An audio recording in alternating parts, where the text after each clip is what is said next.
Hello, everyone out there in Vlogland. This is Latoya again, here giving my own personal opinion and spin on things.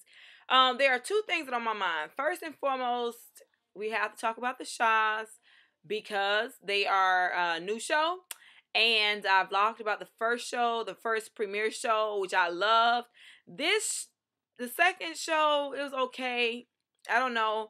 I have mixed feelings about it. And the Treyvon Martin situation that is basically taking this country by storm. So first, let me start with the Shahs, of course, and then kind of end up in a more serious tone when I talk about Trey. Shah, I'm a firm believer where there is no purpose, abuse is inevitable. There was a pastor that I had, he would say that all the time. Where there is no purpose, abuse is inevitable. And there is no damn purpose for Gigi. Now, I don't say that derogatorily, like she shouldn't be here, but she really needs to find something to do. There's nothing wrong with being wealthy. There's nothing wrong with having wealth that has been passed down from your parents. Nothing wrong with that. I mean, do you? I mean, I believe in people actually creating legacies for their children and children's children. I believe in that. But for some particular reason, what I don't get is the fact that these are supposedly very wealthy individuals or semi-wealthy individuals who find it necessary, or I should say that she finds it necessary to flaunt this lifestyle. I personally believe Gigi's unhappy because she's always looking for a fight, always looking for an altercation. If she's in love with Mike, hell, say, Mike, I like you. I think you fine as shit. I want to be your girl. How we can work this thing out. You can get it. However, you need to tell Mike or explain to Mike that he can get it free and twice on Sundays. Then she needs to express that. Instead, what she did was she basically tried to pick a fight with this other young lady who was there just to have a good time. She was doing her thing at Raza's birthday celebration and had the audacity at the pool to kick her foot up. Now, this is the thing. I come from a family that if you kicked anything, a person, a chair, the air, you got your foot spanked. Literally. They would ask you, what foot did she kick you with? Or what foot did you kick with? And then they would take that foot and beat that foot. And you would think twice before you kick that foot up in the air again. Somebody should have pushed Gigi down, got the foot that she kicked in that girl's face, and beat the hell out of it. Beat it till it was black and blue. I don't understand. What is wrong with her? And then you have Mike. You got Mike sitting around there trying to be all Mr. I miss Las Vegas, I miss this, I miss that. My thing is, it's like everybody's trying to grandstand everybody else. I want to show you how significant and how important I am. I don't get it. I do not get it. And if this is what the show is about these individuals trying to grandstand each other and all that kind of stuff and their miserable lives, but they're trying to offset it to show, okay, we're really happy, we party all the time, we eat like pigs, we live this great lifestyle and nothing affects us. I don't think I'm gonna probably watch the show as much as I thought I would. I'm looking at Raza and Asa and MJ, and MJ is drunk off her ass, throwing up on a chair, and I'm just trying to figure out what's really going on. Is it really that serious? I know she's a big girl. I see that she tried to have the Spanx pull some stuff together. Kudos to the Spanx, but I do understand that Spanx are not miracle workers. They just kind of pull things together. So I see that MJ is trying to pull it together, but then she goes around and starts drinking like a damn like a straight up alcoholic. At the end of the day, MJ is miserable as hell. Why? Because her mammy is miserable as hell. Any mama who will tell you the down dredgered side of marriage because her ass was burnt is a miserable soul. I don't know about you, but for me, no, marriage is not an easy fix. It's not just something that you do, and it's the hardest job you will ever have to work at in your life.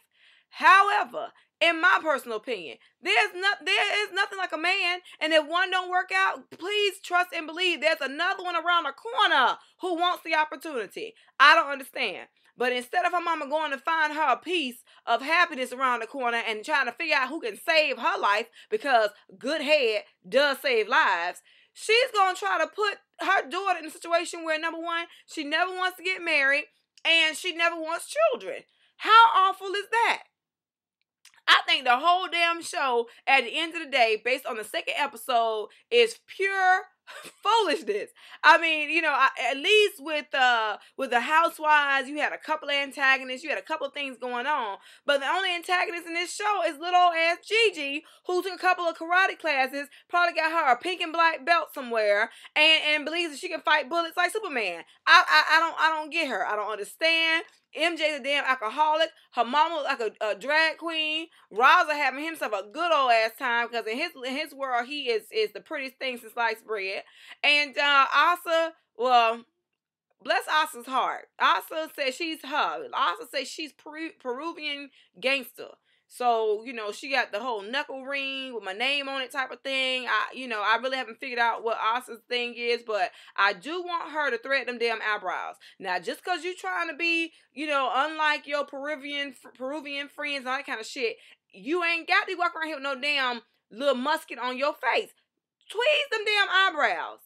That shit ain't cute. At some point in time, you want to get married. And you look like you don't bathe on a regular basis. So I suggest you tweeze your eyebrows and get your shit together so you can seem like as if, to us, that you do actually bathe on a regular basis and you are hygienically, you know, on point. That's just my opinion. Moving on, in a more serious tone. And I know it's kind of probably hard to do from the whole, you know, looking like she doesn't bathe comment. But moving on to a more serious tone, this Treyvon Martin situation is absolutely heartbreaking. I'm a mother of 3. I have 2 daughters and a son, believe it or not.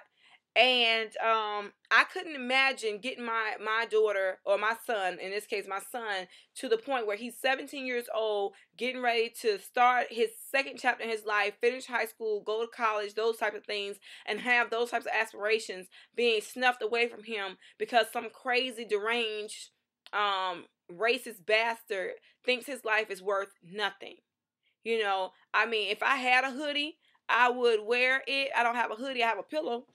But, you know, if I had a hoodie, I would wear a hoodie. If I had my little covering, I'll put that on in honor of Treyvon Martin. Because the reality of it is, he's not the first to be senselessly killed by some racist bastard, and he won't be the last. Our history has shown us time and time again that so many of our black men have been murdered, or have been incarcerated, or have been just basically thrown away, whether it's in the system or whatever, but they've been basically just downgraded and traumatized, you know. And in this situation where this kid has never had any run-ins with the law, not saying if he did or not he deserved to die, not at all, but this was a kid. He was a typical American kid, you know, not a black American kid, American child. And this person who felt it necessary to comment that these people get away all the time, or call him a fucking coon, when he himself is of Hispanic descent. And what really just burns me is the fact that if you look at his characteristics, he probably has just as much black in him as I do.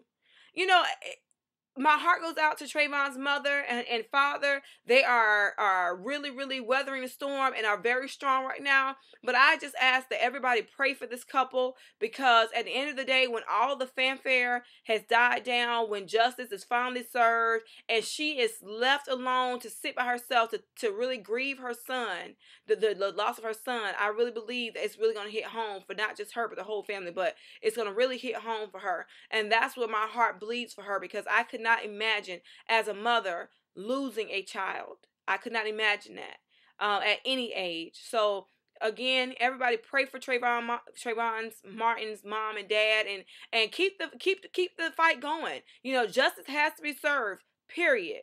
You know, injustice anywhere is a threat to justice everywhere. And Martin Luther King said that. So, you know, with that being said, I want to wish you guys a great evening.